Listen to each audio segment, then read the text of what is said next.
Welcome to the Citizens Reporter. I'm the host and editor, Diana Longry. Thank you for tuning in.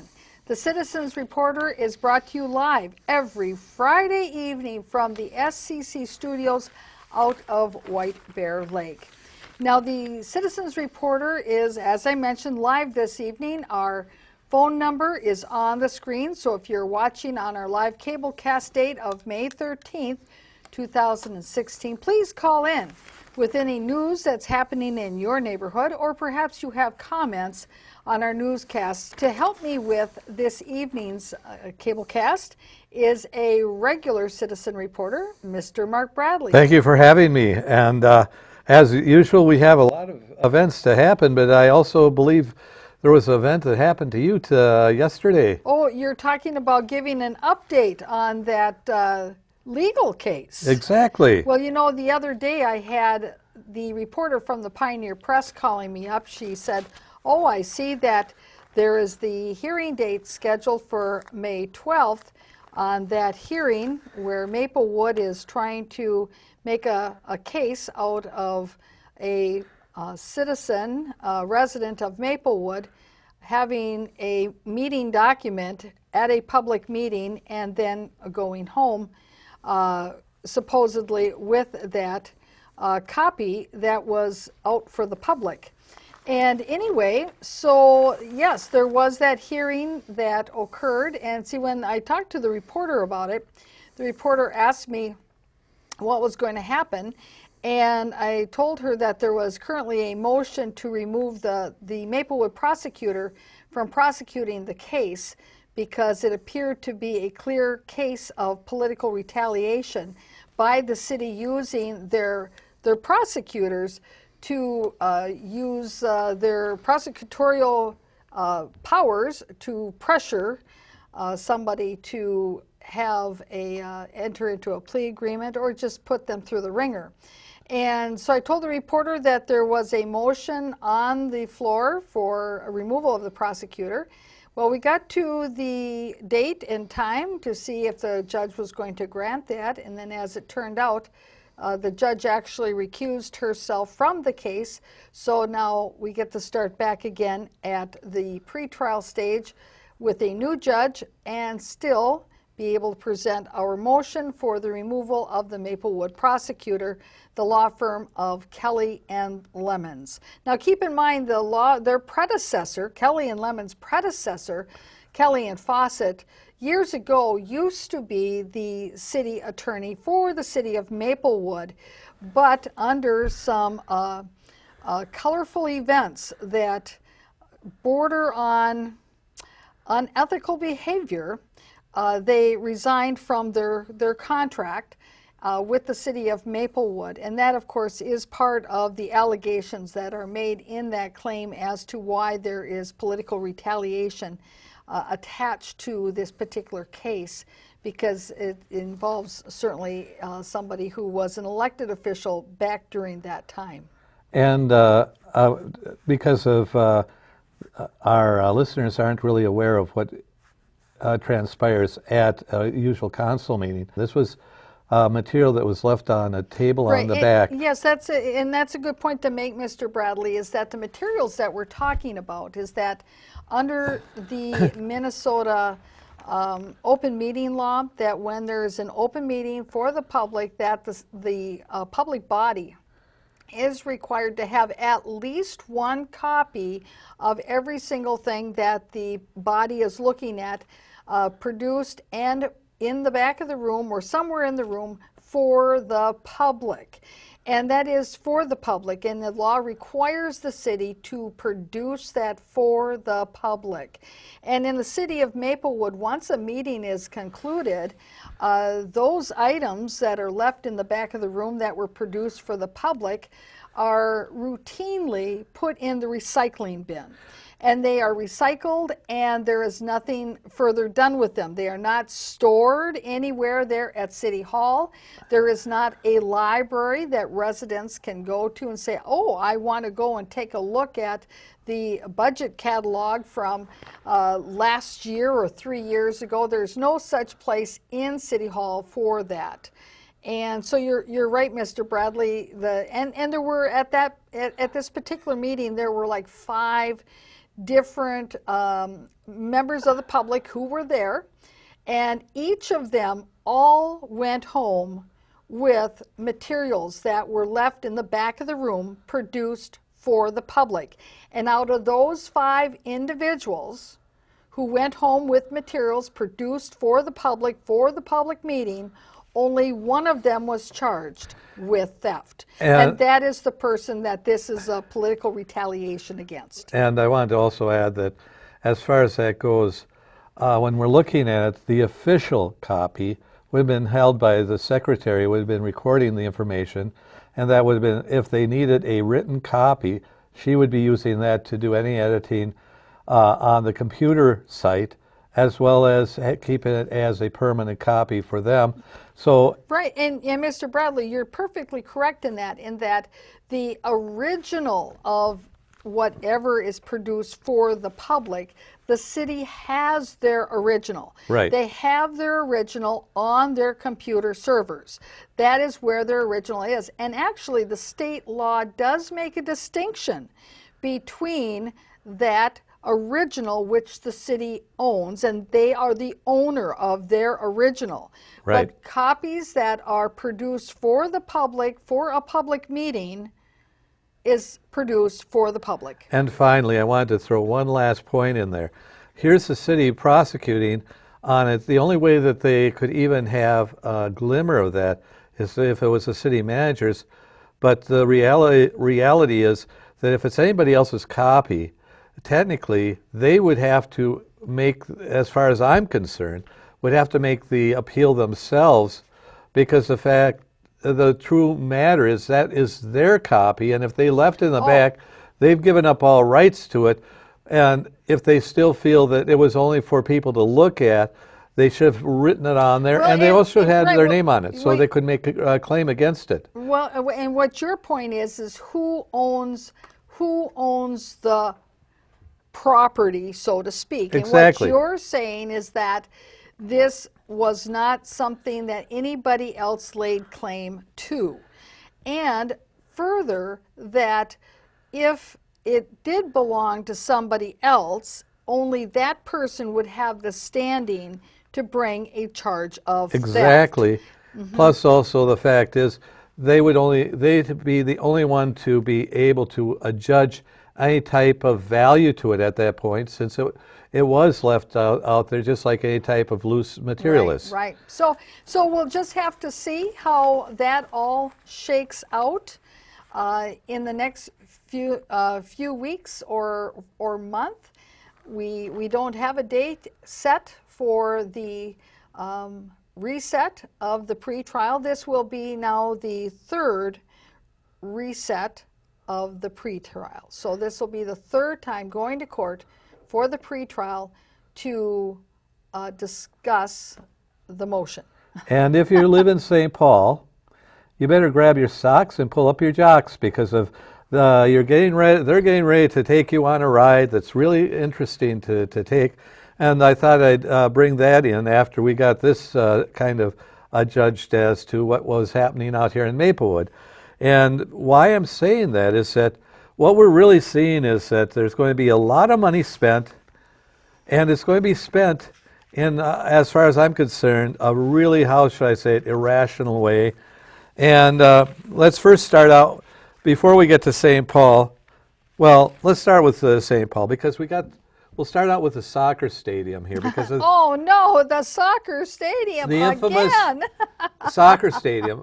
Well, we haven't been talking about that long, because we weren't even aware that we were going to be going after it until it was mid-June. A done deal. Yeah. Until after it was a done deal, then that's when everybody became aware that it was in the works, Right. or already concluded, or, Which is one of our problems right now, that what we're getting as the public is you have to pick up the costs of it, but we're going to do everything in advance, and if we make a mistake or you don't like what we did, tough.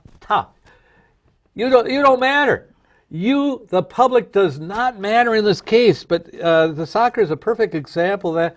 Then we'll go to what's happening in St. Paul because there's so much there that I've got to move fast here. And what I'm referring to is that in the soccer stadium, they had the article in the Tuesday paper, May 10th, so it's only a couple of days since then. They're going to still try to look at that 10 acres, taking it off the tax rolls. I don't have any complaints with that because it's been sitting there for years, not really paying any taxes anyway, because of it was an abandoned site. So that isn't what really is irking me on the whole thing. It's what happens when you get inside the article that bothers me more, because of when they're looking at the stadium, you go to page 6 on the story in the Pioneer Press.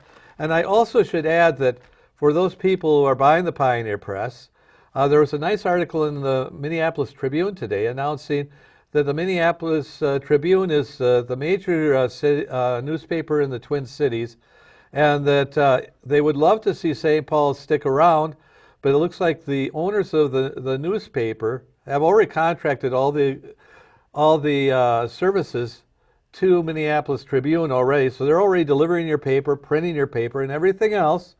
And what it does tell you is the fact that they're looking at trying to strip as much value out of. So where we had 200 reporters as of 2 weeks ago, it's gone down to 76 reporters this week.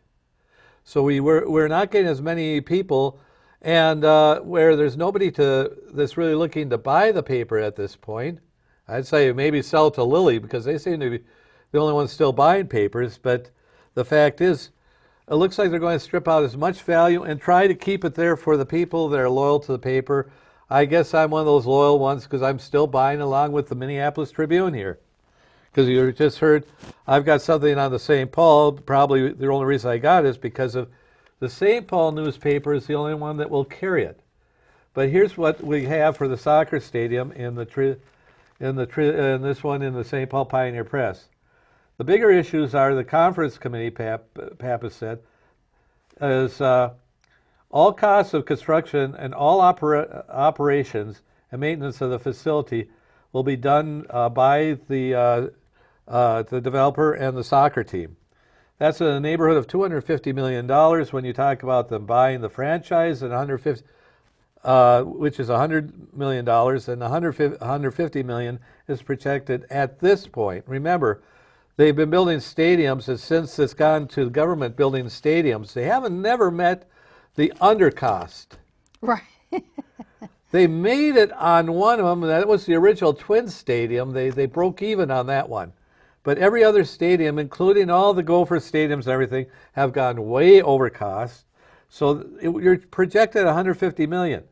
And as we talked about in the last couple of weeks, they have said that they will build it, they will make all the mistakes, they are guaranteeing that their team will stick around as long as it's worthwhile for them.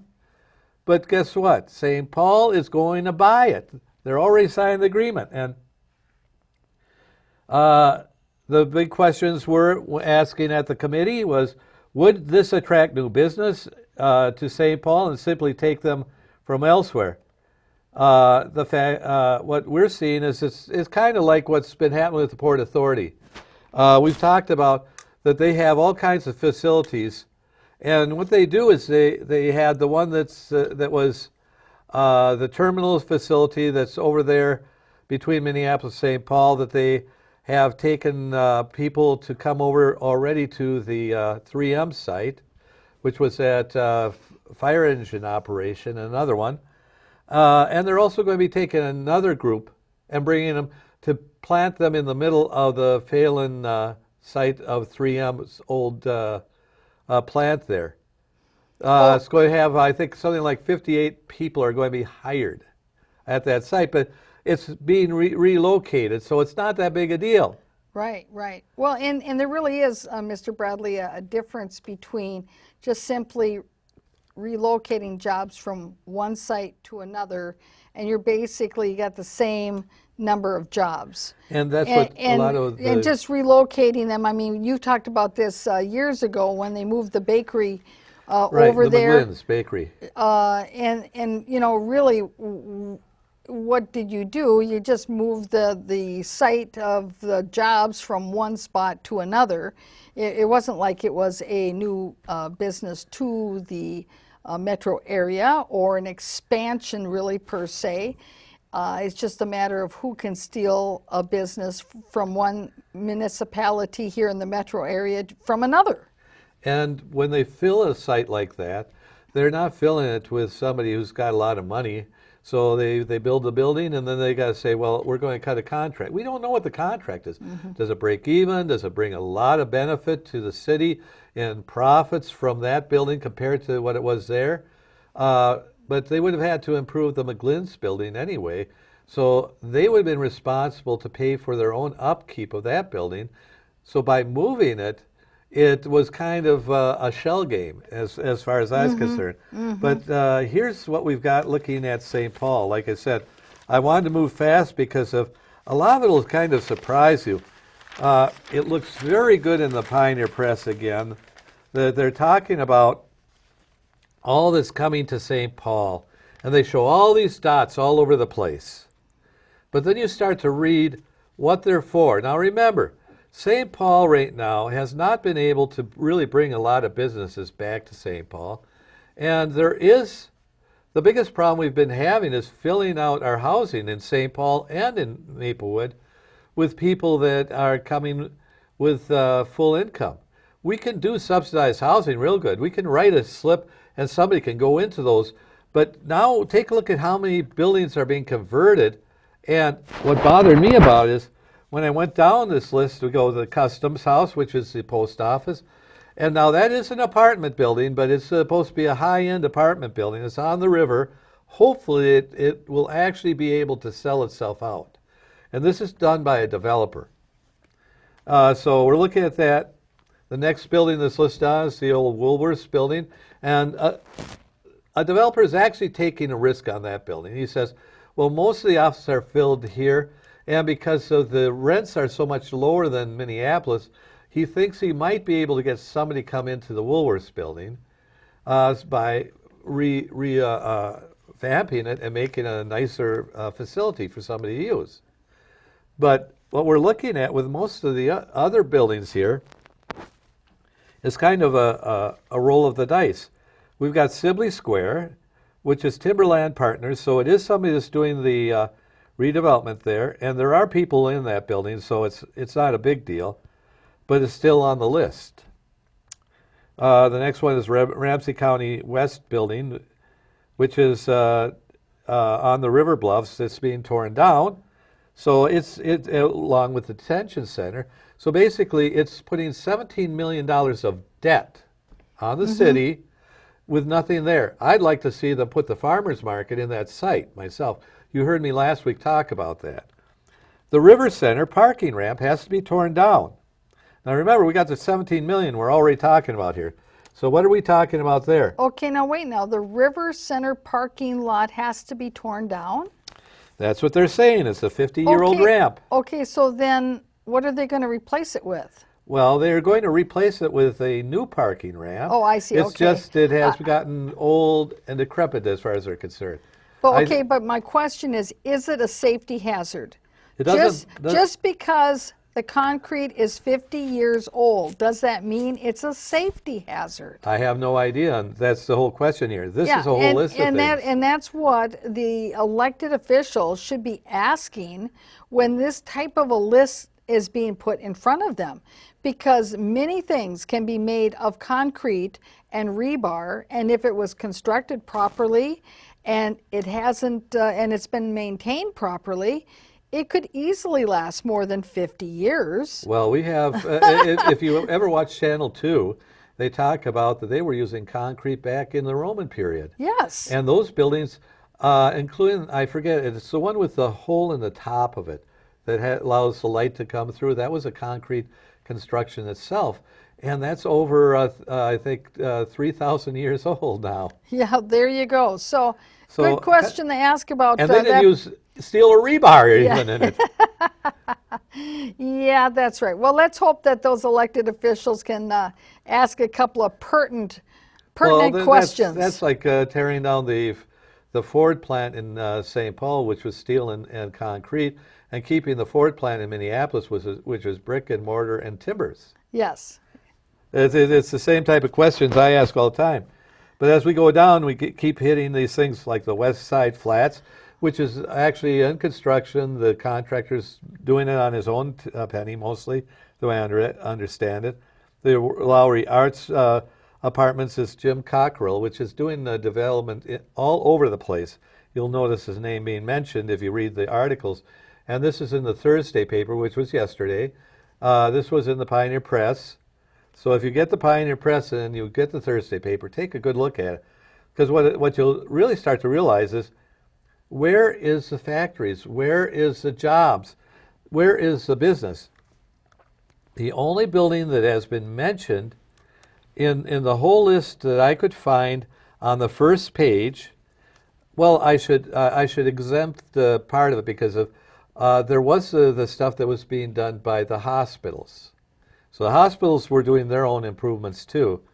But other than the 4 buildings that were being improved by the hospitals, everything else, other than Casetas, who are doing their own redevelopment of one building, are going to be going as apartment buildings, being for expectations of people moving here for jobs that aren't here. And I've got one article we'll talk about at the end, which was Cottage Grove, which is at last turning itself around. How?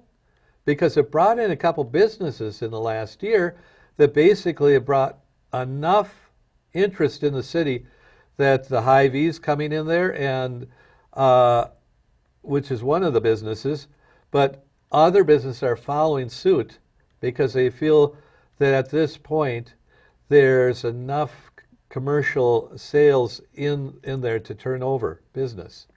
I don't see it here in St. Paul because I'm counting like 12, 14, 15 different projects all done on the public dime for supposedly a public to stay at.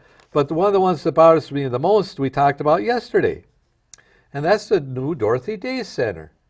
That's also one of the projects. Ah. And again, it's going to be subsidized on the public dollar. So when you're looking at 150 units in the center of the city, on top of what we already have with, I believe the Union Gospel has something like 150 to 200 units itself. So we're talking about almost 350 units for the, how should I say, indigent class. Right. Well, and I think the point that you're trying to put out here is that you need more of a balance. That's correct. And I think that's a great way to put it, is more of a balance, that if you're looking to bring more high-end businesses and office usage down to downtown St. Paul, you need to diversify the type of buildings that you have down there and understand how the different businesses, if they produce a synergy between each other and how they operate. And that that by having maybe one type of business down there that then helps to feed another different industry that is similar or compatible with it.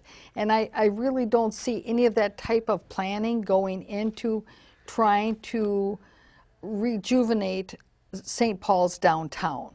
That it's more the vision that, well, if we put the mass transit down there, that will rejuvenate it. They will come. That's right. That will rejuvenate it. And I think it has to be more... They got to be more honest.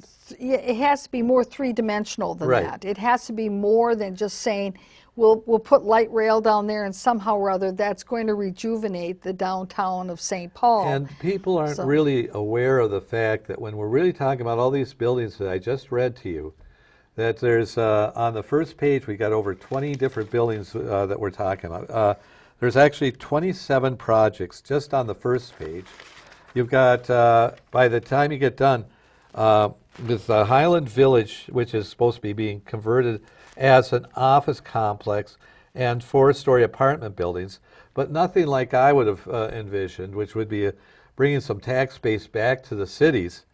It seems to me it's just ridiculous shame what's happening down here is the fact that you've got 74 projects in total that do not seem to have any attitude or interest in finding something new. What we're really talking about with the Ecolab situation is that they're going to keep their old building, but they're going to be moving into half of the city of the St. Paul Company's major campus. So that's a wash as far as I'm concerned, because of you didn't add one job or take one job. We may have lost jobs, in fact, because of they're coming in. They may not need all that space. So what you're really looking at is that as the St. Paul Companies is reduced, well, since it's no longer St. Paul Companies, it's now Travelers Insurance. It's really showing that Travelers Insurance over the long range is abandoning St. Paul. They have given up, and their promise to keep the jobs here in St. Paul was just as much smokescreen as everything we've seen. And Mr. Coleman, you are a liar as far as I'm concerned, because of you were saying that you're going to be turning around the city. How can you turn it around on this type of a basis? Right. Now, this is my opinion, Right. and I can't prove it other than the fact that some of the statements were like that we were going to keep most of the Travelers employees here, and that's why we were going to keep a good base. Well, we're shutting down all these buildings to turn them into apartment buildings. That's because they were abandoned. Nobody's been using them. And as they were being no longer used, you don't need that space. So now somebody's taking to say, well, I can always rent it to somebody. The irony here is that where are we going to be at the end? We have some restaurants opening up. Right. Well, and keep in mind, and keep in mind though, when you're talking about rent, you know, there are many factors that go into whether or not you're able to charge a higher rent versus a lower rent. And some of it has to do, again, with the location, the proximity to other similar types of businesses that maybe people, because they're coming down to see, you know, I mean, you see this like, say, in downtown Stillwater, for instance, is that Right. because people say, okay, I want to go down there for the afternoon to go look at some antiques in the antique shops. Well, that's the driver that gets people there to Main Street. And then other businesses that are not antique shops, they say, well, gee whiz, I want to be in that location because there is something that is driving people to that location. That's why all this thought about, oh, we're going to have this big business enterprise of little shops going into the Gladstone area in many ways is based upon false assumptions, because that assumes that, one, that there's going to be more than just the local people who live in and around there that are actually going to come to Gladstone as a destination location for their shopping. And there's no study and there's no indication that that is correct. And so they oftentimes, all these planners oftentimes they get all these concepts all mangled up together, and then the elected officials, they are like lemmings, unfortunately, and they just follow over the cliff. That's They exactly don't it. use any analytical thinking skills and ask, well, what about? I mean, why would we think that this would suddenly become a destination place? And so in areas where they're not destination places, rents tend to be a little lower because you've got a different level of foot traffic. Where the foot traffic is higher, then the rent can be charged at a higher rate simply because there's a greater demand, there's going to be more foot traffic, there's going to be more sales for the services and the goods. So the higher rent can be justified. And so, Mr. Bradley, it's great that you brought up that issue of you know, them just thinking, oh yeah, we're just going to rent to somebody. Well, you can't go and approach this type of city planning with, well, we're just going to go rent to somebody. Right. It doesn't, that's not going to be the best plan for a success. Now, I understand that we have a caller on the line, so let's bring our caller out here and see what's on their mind. Thank you for calling in. Questions or comments? More laundry. Okay, Mark Bradley. just a second here. We need to get the volume adjusted. Just a little bit down, please. Okay, go ahead. Thank you. Mark Bradley. Yes. And I after listening to you for a while, that St. Paul has a variety of different types of economies or different neighborhoods. Right. There's certain areas where they're very poor, and there's others where they're more upscale. And of course, the big upscale commodity in St. Paul is education, because the values that are larger and held their value are over by St. Catherine, St. Thomas, Callister, Hamlin, University of St. Paul, University of Minnesota St. Paul campus. And yet, in the areas where there is no education institutions, for the most part, the economy is extremely poor. Now, today, are you saying that one of the ways that St. Paul can revitalize itself is by becoming a destination for antique shops? If it wasn't, or was there any other ideas you had? Because it seems like I've heard you before say that this was the birthplace of, St. Paul was the birthplace of the computer industry, and yet the St. Paul lost that. They had biomedical, and they basically lost that. And it sounds like a lot of the students that did get their education in St. Paul, they get out of St. Paul as soon as they can to get further out to the suburbs. Now, what is your plan? I know that Betty McCollum, Chris Coleman, they thought light rail would drive a lot of people into St. Paul. Mm-hmm. And have you seen that occurring? Has the light rail line on University Avenue really, was that built for the antique economy or for the stadium economy, or what was the purpose of that, and has it worked? Thank you. Well, if I was going to answer the question honestly, I would say that the only reason that was really built was to bring the light rail trains over to their service garage, which has been built in St. Paul because Minneapolis didn't want it. And that's the sad part about it, is that everybody is really happy about a little stadium that's been built in downtown St. Paul, the Saints Stadium. I would have loved to see it up on a cliff overlooking the river, where it would have really been something which would have brought tourists into St. Paul to see it. Now it's inside in a hollow area, kind of like 99% of all the stadiums, which are in the ugliest part of town as part of a redevelopment. Mm-hmm. And that was to tear down the Tony building. Mm-hmm. And I think it's kind of funny that our caller was tongue-in-cheek showing how some communities, they grasp at straws, because while antique shops and having that on the main street there in Stillwater works for Stillwater because of Stillwater's character, because of the small town feel, and just the what they've built up over the years as their reputation as a destination point. The caller, I can hear in tongue-in-cheek is saying, well, is that what St. Paul's going to try next? Is that's one thing they haven't tried yet, to say, yes, let's turn our downtown into a destination for finding antiques. Well, yes, certainly, that wouldn't work in St. Paul. They might gravitate towards trying to say, oh, gee whiz, maybe we haven't tried that idea yet. The department stores downtown don't work.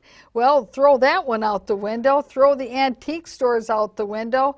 And as you mentioned, Mr. Bradley, okay, we got a stadium, but how many more stadiums do you need? Exactly. But I also want to add the dirty little secret of Stillwater, that in truth, Stillwater is an extension of Bayport, and Bayport's an extension of Stillwater. So when we're talking about tax base and all those, the taxpayers there are making the Stillwater School District and paying for all the functions that are in Stillwater, being that cute little boutique city, are really making that beneficial donation from a corporation that's one of the largest in the United States in manufacturing windows, and that's over in Bayport. So Bayport doesn't have much of a city if you go over there. No. So the real reality is, it's kind of, they're the suburb of each other. If you're looking for the industrial park, that's the Bayport part of that area. And if you're looking at the city part of it, it's actually Stillwater. But there, we remember that synergy we were talking about earlier, Yes, Diane? that's right. And there's that synergy. Now I keep asking, where's our synergy when you move half the people from Travelers? The synergy, the only thing that's really keeping even St. Paul at all at bay is a very vital Ecolab. If we did not have Ecolab, or Ecolab decide to leave tomorrow, or set new rules that they were not going to put any more money into the city, St. Paul would be scrambling and crying. Oh, they point out that that 3M's, but it isn't part of St. Paul. 3M moved out of St. Paul and came to Maplewood, and really took the city that was no longer in existence, Maplewood, and turned the city of Gladstone into Maplewood so that they would have a way of missing having to pay high taxes. So they're paying lower taxes out of Maplewood and still cavilling about the cost of it here, and have 3 sites that they've already informed Maplewood anytime they want to jack the taxes up too high, that they'll be moving to Texas. We know San Francisco, and there's another one I've heard, but I will not mention because I haven't confirmed it. So those are 2 of the 3 that I'm aware of that they could go tomorrow on. And that's the type of commitment you're looking at. You want to have long-term commitment, whereas people are willing to put investment. And in Maplewood, that type of investment, it doesn't have to be a big, massive corporation. It can be as simple as a great little hamburger joint that's going to be spending $1 million on a site, and by the time we look at Hardee's, that's going to be coming in, which is really Sam's Juniors, I think, is the parent company of them. Oh, really? Okay. So the fact is that they're looking at putting in a brand new hamburger joint in Maplewood. On White Bear Avenue, not too far from the O'Reilly auto parts store. Right. Yes. And that's something that's positive. And that's what we've got to look at for St. Paul and for Maplewood. Not how many more apartment buildings we can turn out of empty, vacant buildings. Yeah, Hey, we could have done that with 3M 3 years ago. My recommendation was take a look at how beautiful it would have been to put apartment buildings there and try to then put a shopping center in there. And they even had a building that would have been a great shopping center on the 3M site, that building 24. Right. Well, and see, no, if anyone knows their buildings, 3M buildings, that would be you, since you work there. Yes. So now, another topic that I wanted to cover that was in the recent newspaper, I think is very key to our viewers to really keep their eyes on, really, because this is so important. You hear a lot about the police body cams, and as one of the people who was really watching and monitoring the testimony that was going on at the State House hearings on this, Ms. Levy Pounds, she is a University of St. Thomas law professor, and she also is the head of the Minneapolis NAACP. She says that she was one of the witnesses that was at the hearing, and this was a concern she had. It feels like there's a bait and switch going on. See, now we all think that body cams on the police officers is about accountability, but this is what she says. The national conversation has been about the need for more accountability.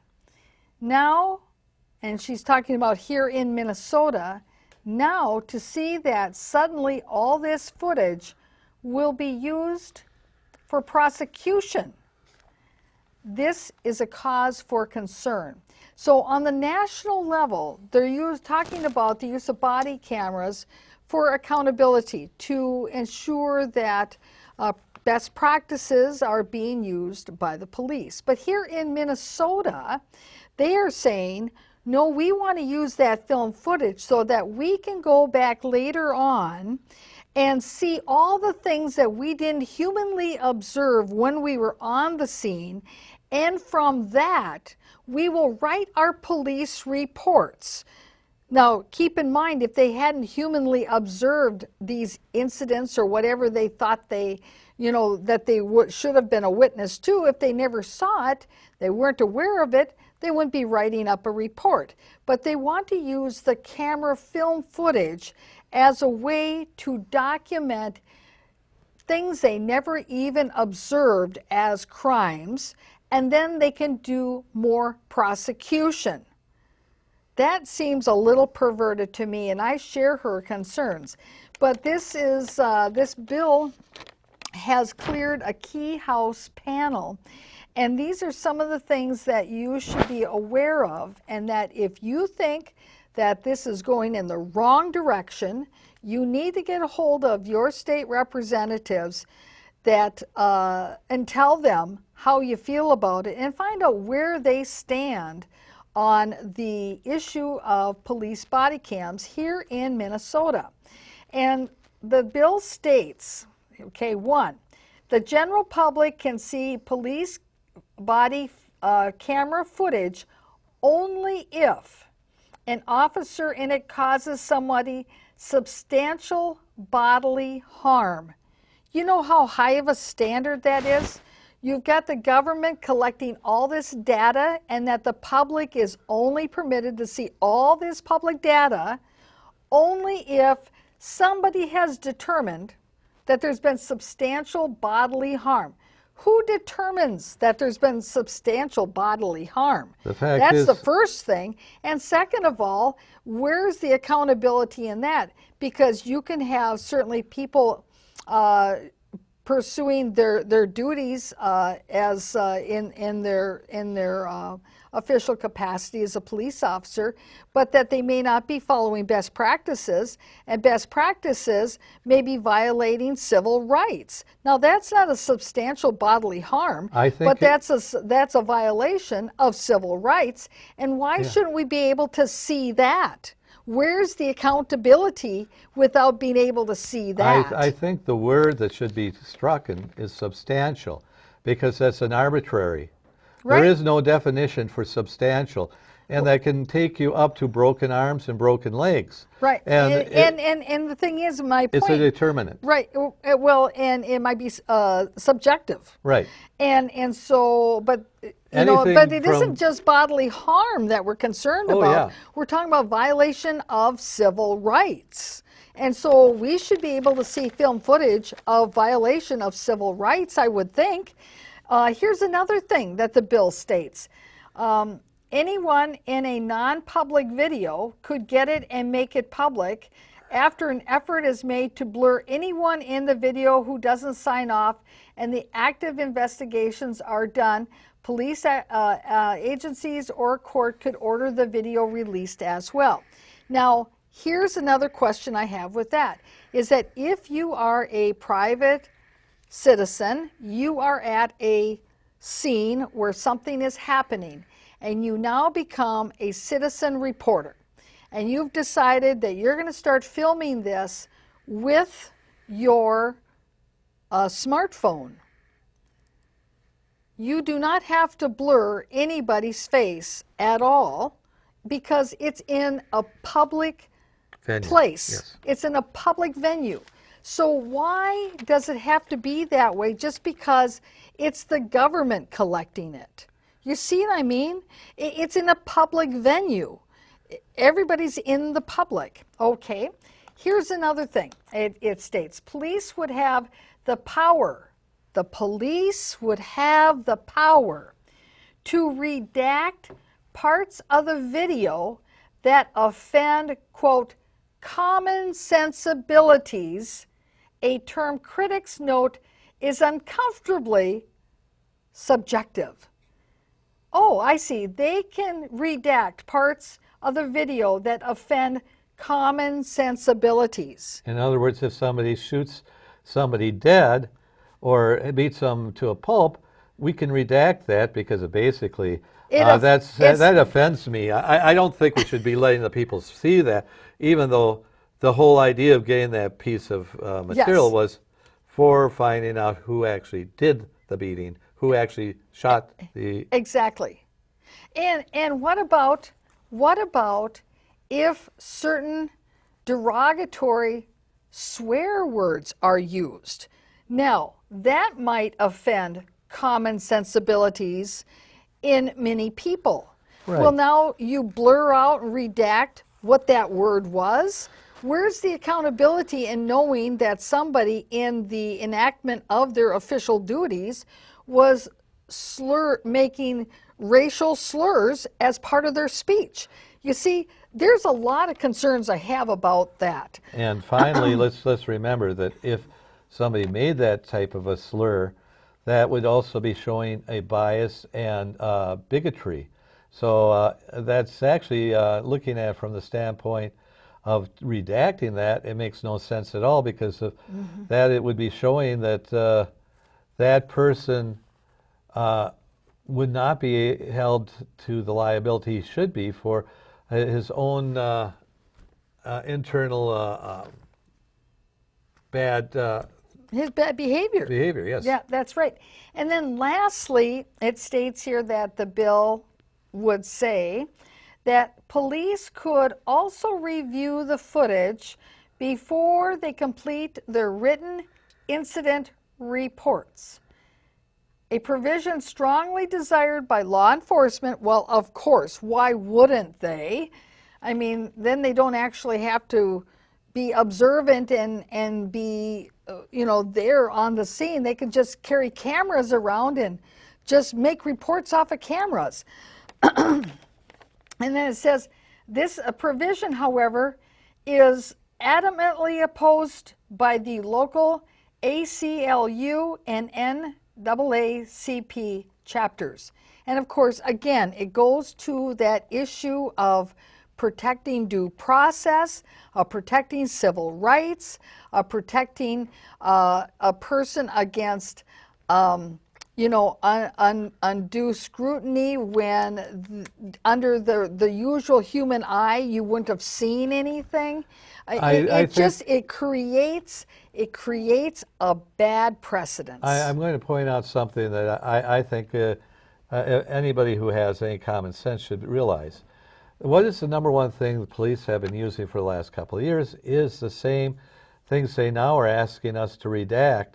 My point is that if when they bring a criminal in, they always record what he said initially when he can't see what's gone on beforehand.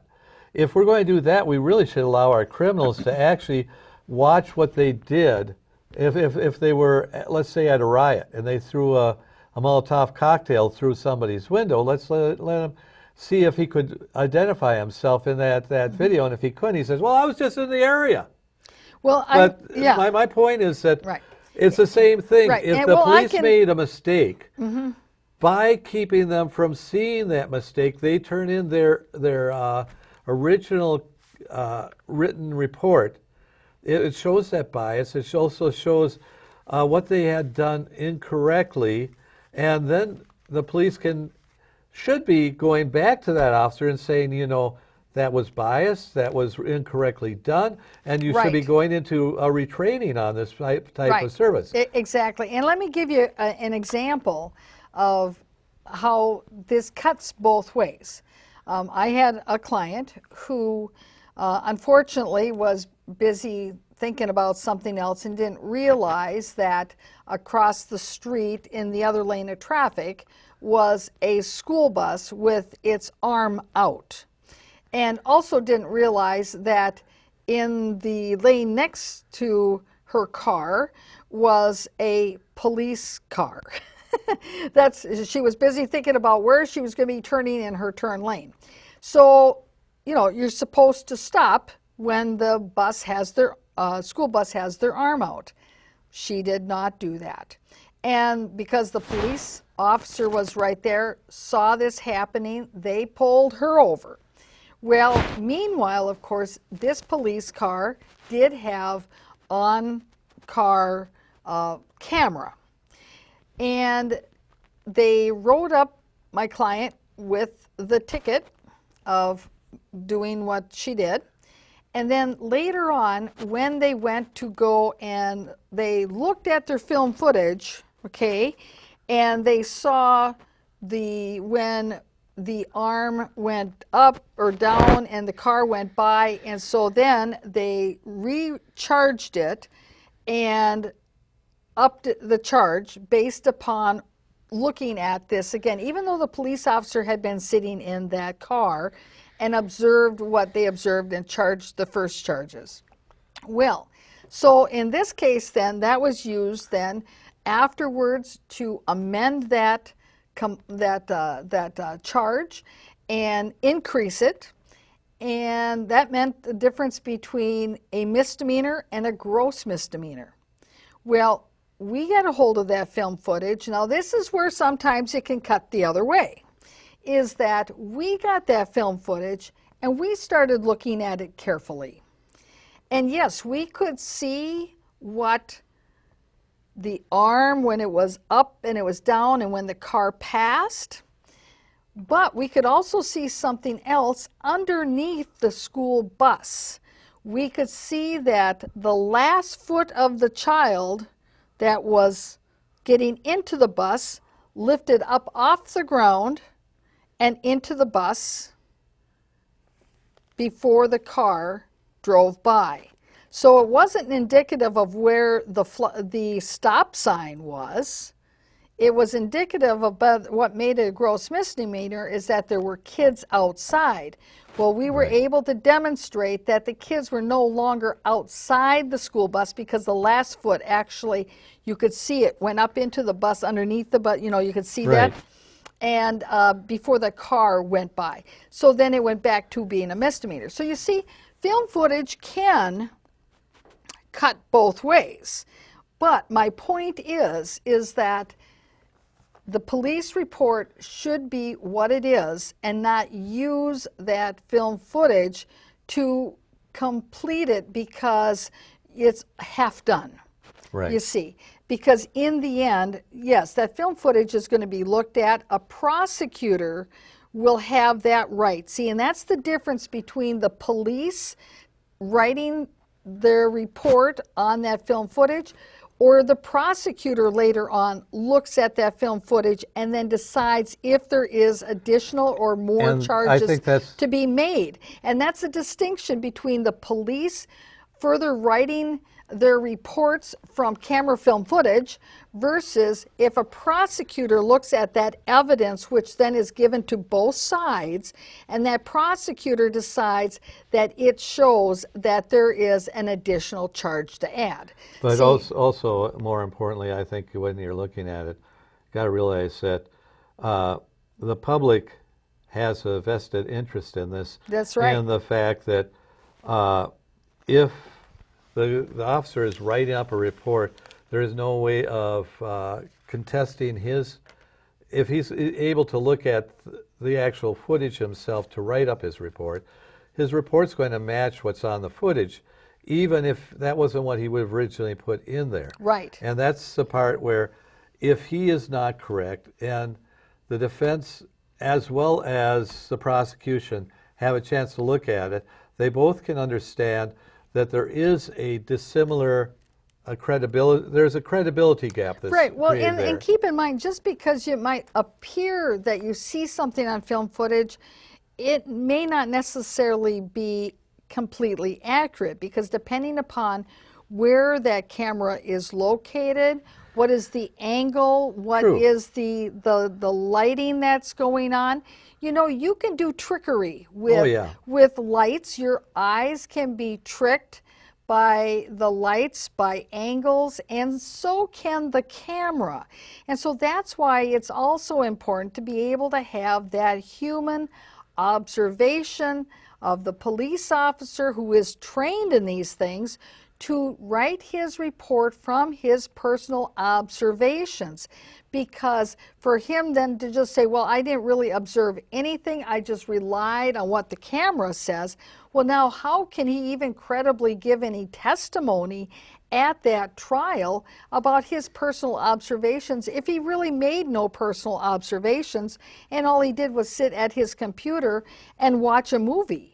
You see, there's going to be challenges there, and I can see where, defense attorneys could easily take that and say, so you didn't really observe this, correct? Well, then they're going to get an expert in and talk about the lights and the angles and the manipulation of the data that could happen to that video. So I don't know that it makes it easier for the police to be able to write their reports off of video. And like I said, I just look at it from the standpoint that it's very wrong, especially when they can be creating false scenarios just off of what they can see themselves, which makes them look better and may even make them a hero. But in truth, because they are no longer acting from what they could tell themselves, there is no way of knowing the truth. Right. And it says in this article that in this hearing, that when they took a vote, it says, although the vast majority of hearing witnesses railed against the bill, its outcome didn't seem to surprise anyone. That the passage by an overwhelming vote of 11-2, with only Scott and Lesh voting against it. Immediately after the vote, a visibly upset Communities United Against Police Brutality president, Michelle Gross, who's been on these programs many times in the past, noted that there were 4 hours of testimony against the bill and perhaps a half an hour in favor of it. So, okay, I guess the police union got to all of those elected officials. Maybe they're worried about their next election. Imagine that. Well, it wouldn't be the first time that they've been swayed by outside lobbyists that are there to put their say into the elections. So anyway, and then it goes to say that, and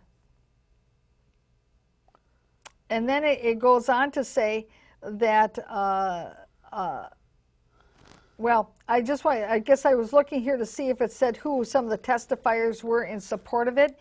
In the past, Maplewood's police chief Schnell has been one of those individuals that has spent time up there at the state capitol lobbying for this bill, lobbying for that data from those police body cams to be non-public data. Mr. Transparency, you know, he doesn't want the police camera, body cam footage to be public. So anyway, we've shown film footage of him talking about that in front of the police, civil service, or the Human Rights Commission of Maplewood. So anyway, folks, it's already the end of an hour here on the Citizens Reporter. It goes so fast. It does. So we'll see you again next Friday.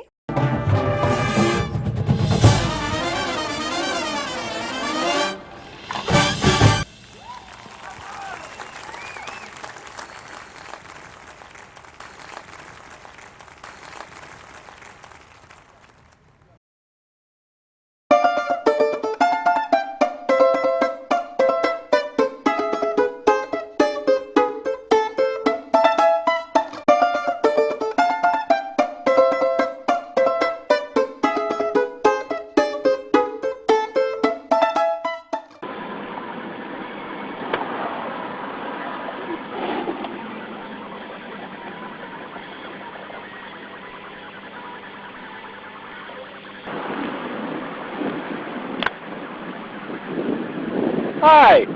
Driver's license, proof of insurance, please. You bet. You pull into McDonald's like you're going to get food, and then you go around me and you decide to leave. So did you go inside and get it, or when did you get it? Excuse me?